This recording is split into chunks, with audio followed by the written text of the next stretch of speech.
జనులారా, ఉత్సాహించి మీ దేవుడైన యెహోవా యందు సంతోషించుడి.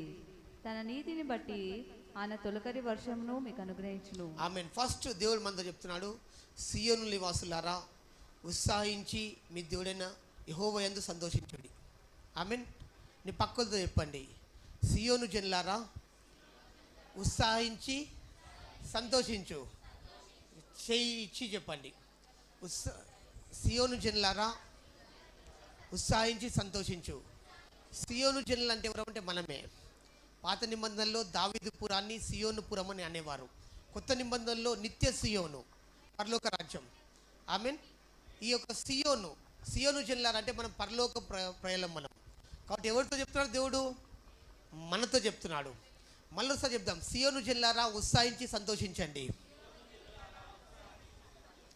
ఆమేన్. దేవుడు మీ కొరకు గొప్ప కార్యాలు చేయబోతున్నాడు.